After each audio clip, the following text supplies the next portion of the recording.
Hey everyone, and welcome back to The Explainer. Today we are taking a really deep, informative dive into an incredible ancient Eastern philosophical framework, specifically the idea that cultivating Supreme Dharma actually starts with humanity. We're looking at a text that argues, building a profound spiritual foundation doesn't start by looking way up at the stars. Actually, it starts by looking right at our immediate surroundings. It's all about how the absolute highest universal truths are completely inextricably tied to our everyday human actions. Okay, let's dive into this. The source material we're unpacking today centers on this profound concept: cultivating supreme Dharma starts with humanity. And what makes this specific text so incredibly remarkable is how it takes these massively vast, almost intimidating cosmic concepts and just perfectly translates them into a highly accessible, practical, spiritual blueprint for our daily lives. So, here is our architectural roadmap for today. We'll start with the Supreme Dharma explained, then move into defining human morality. Take a look at the foundation of society, break down the core pillars of virtue, and finally, reaching the supreme path. Let's get right into it. Section 1. The Supreme Dharma explained. Universal order. Now, what's really interesting about this is that to understand the text, we have to look at the roof of our structural metaphor first. The source neutrally defines Dharma not just as some religious doctrine, but as an absolute, inescapable cosmic law. Think of it literally like gravity. This is the principle governing the orbit of planets, the shifting of the seasons, and the inner workings of humanity. It's the ultimate natural order of, everything. But how exactly does a regular person relate to, say, the orbit of a planet? Well, that brings us to human Dharma, or simply humanity. In this context, humanity is defined as the specific set of ethical frameworks and standards laid out just for us.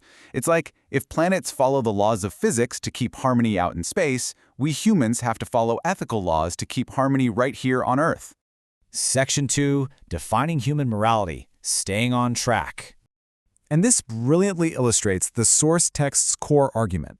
It uses a really specific mechanical analogy. It compares moral alignment to a train staying safely on its tracks, or a plane sticking to its flight path. It's smooth, it's safe, it has a clear purpose. But ignoring these ethical frameworks, the text likens that to a complete, catastrophic train derailment. It doesn't just, slow you down a bit. It leads to absolute danger, chaos, and suffering. Section 3. The Foundation of Society. Restoring Balance. So shifting from the individual journey to the broader health of society, the text gives us a pretty stark diagnosis of the modern world. It basically asserts that the chaos and unrest we see today stem directly from us abandoning our foundational virtues, and the symptoms are severe. We're talking materialistic greed completely overshadowing conscience, rising global conflicts, widespread corruption, and the total breakdown of traditional relationships. Basically, when we derail at the individual level, the entire societal structure comes crashing down. But there is a fix. The text lays out a very clear progressive formula for global restoration. Step 1 is cultivating personal virtue. You literally cannot skip to the end here. Step 2 is bringing that harmony into your family, which then naturally ripples out to society in Step 3. And only then is Step 4, actual global peace, even possible. The takeaway here is absolutely profound. World peace is completely impossible without first fixing the micro level of your own personal ethics. You are the starting point. Section 4. Core Pillars of Virtue. Building the Structure. So if personal ethics are our foundation, what exactly are we building with? Well, the text outlines what it calls the three bonds. These are ancient foundational models of leadership that were intended to set a real standard of conduct. We have the ruler to the subject, the parent to the child, and traditionally the husband to the wife. Now, the text presents these impartially, not as tools of suppression, but as reciprocal chains of ethical modeling. The core idea is that those in authority have a massive, profound duty to lead by virtuous example. Now, to actually be a good model, you need the right internal materials. The text calls these the 5 constants. Think of these as the concrete and steel of your personal foundation. You absolutely need benevolence, which is deep compassion; righteousness, meaning a strict sense of justice; propriety, which is acting with reason and order; wisdom to discern the truth; and sincerity, which means absolute, unwavering trustworthiness. These 5 things are your internal anchors. Let's move on and see how this builds, because those internal virtues actually translate directly into outward action through the 5 relationships. This is where the rubber really meets the road. So a ruler and subject owe each other loyalty and justice. Parents and children share an unbreakable bond of affection.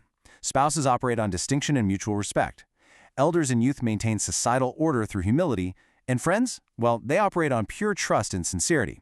The point is, every single interaction you have fits perfectly into this reciprocal grid of mutual responsibility. Finally, we apply the exterior finish to our structure, which are the 8 virtues. These are the highly visible, outward behaviors of a truly cultivated person. They range from filial piety and sibling harmony to integrity, and a really crucial one, a sense of shame. Now, actually, let me clarify that. This doesn't mean toxic guilt. It means having the self-awareness to recognize when you've messed up and having the immediate desire to fix it. If the 5 constants are your steel frame, the 8 virtues are the beautiful architecture that the rest of the world actually sees.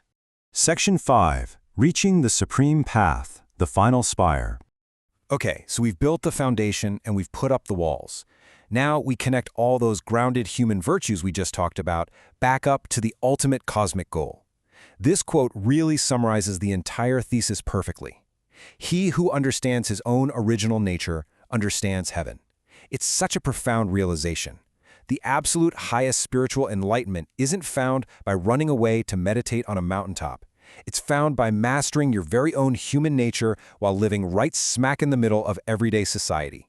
And that brings us to the concluding thought from our source material, which is just beautiful in its simplicity. The Supreme Dharma, that ultimate cosmic law, is completely formless. It's invisible. It literally relies on virtuous human actions to manifest in the world. So when you practice compassion or justice or sincerity in your daily life, you are quite literally giving physical form to the cosmic order. You're bringing it into reality and helping rescue society in the process. And that is the ultimate takeaway of this explainer. The macro is entirely 100% dependent on the micro. So I'm going to leave you with this final provocative thought. If achieving ultimate spiritual truth starts entirely with how we treat our family, our friends, and our colleagues today, how strong is your own foundation? Thank you so much for learning with me today. Take a moment to reflect on your daily interactions, and until next time, keep building.